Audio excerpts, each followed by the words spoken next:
샘골 마을 광장 한가운데에는 이상하게도 거대한 빨대가 꽂혀 있었죠.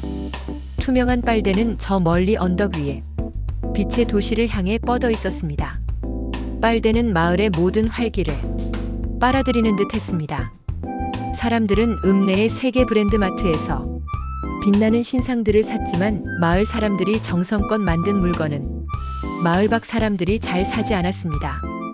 빨대가 너무 커졌어요. 우리 마을은 그저 저 멀리 빛의 도시를 위한 소비처가 되어버린 것 같아요. 모아는 두레 씨에게 불평했습니다. 두레 씨는 고개를 끄덕였습니다. 그것이 바로 승자 독식의 그림자라네. 전 세계가 하나의 거대한 놀이터가 되면서 강한 브랜드만 살아남고 나머지의 소득은 점점 메말라가는 것이지. 모아는 빨대를 막아보려고 필사적으로 노력했습니다. 지역 화폐를 만들자고, 마을 은행을 세우자고, 그리고 도자기와 농산물을 함께 파는 협동조합을 만들자고 제안했죠. 하지만 노력은 오래가지 못했습니다. 다시 사람들은 가장 좋은 물건을 만들어서 경쟁에서 이겨야지 라고 외치며 혼자 힘으로 빛의 도시에 자기 물건을 팔 방법을 찾기 시작했죠. 적자 생존, 승자 독식의 마음이 문제였습니다. 두레 씨는 말했습니다. 지역 화폐나 협동조합 같은 도구들은 중요하지. 하지만 도구보다 더 중요한 건 도구를 쓰는 마음이라네. 경쟁과 승리만을 외치는 한 그 빨대는 절대로 사라지지 않아. 모아는 그제야 깨달았습니다.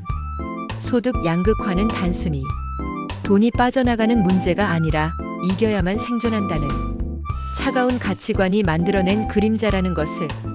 빨대를 없애는 유일한 방법은 가치관의 변화였습니다.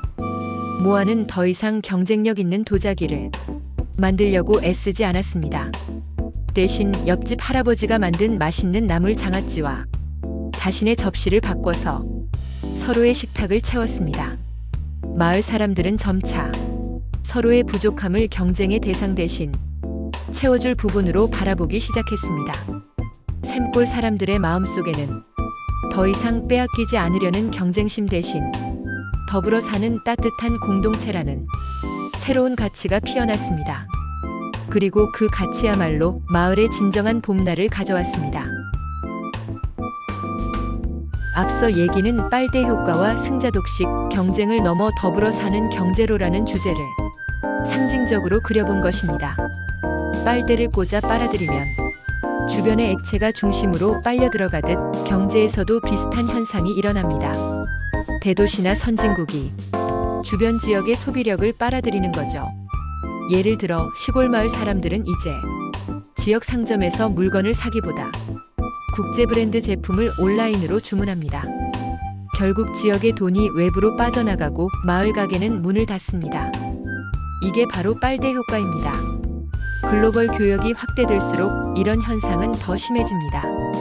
세계 전체로 보면 상품이 싸지고 다양해졌지만 지역적으로 보면 누군가는 계속 잃고 있는 거예요. 빨대 효과가 쌓이면 자연스럽게 승자 독식 구조가 나타납니다. 대기업, 대도시, 중앙정부로 부가 집중되고 지방의 중소기업, 자영업자, 농민들은 점점 소외됩니다. 예전에는 지역에서 돈을 벌면 그 돈이 지역 식당, 이발소, 학교로 흘러들어갔죠. 그런데 이제는 온라인 결제 한 번으로 돈이 바로 서울이나 미국 본사로 송금됩니다.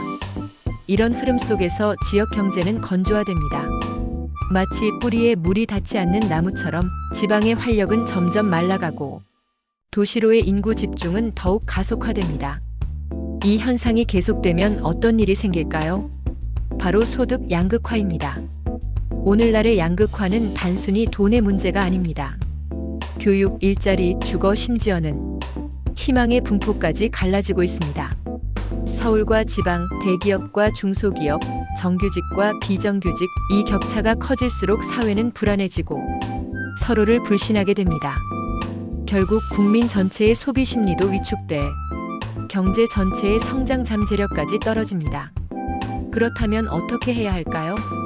경제학자들은 여러 대안을 제시합니다. 대표적인 것이 지역 화폐입니다. 지역 주민이 지역 내에서만 쓸 수 있는 화폐를 만들어 돈이 외부로 새나가지 않게 하자는 아이디어죠. 또 다른 해법은 지역은행과 협동조합입니다.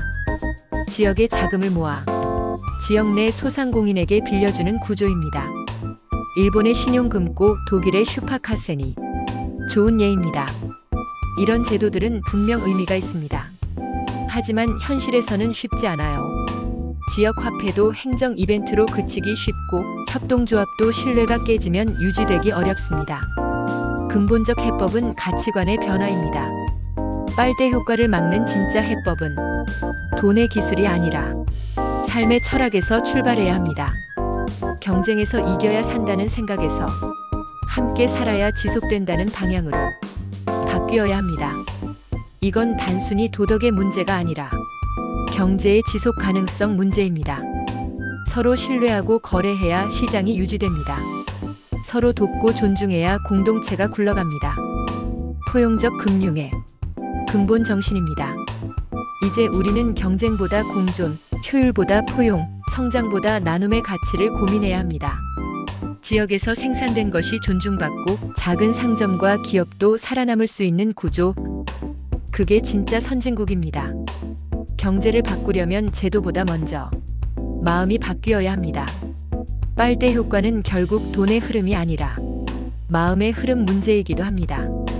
맺은 말입니다. 글로벌화가 나쁜 건 아닙니다. 문제는 우리가 그 속에서 어떤 태도로 사느냐입니다. 이제는 나만 잘 살자가 아니라 함께 살아야 나도 산다는 시대입니다. 그것이 빨대 효과 시대를 이겨내는 따뜻한 경제의 출발점입니다. 이상입니다. 감사합니다.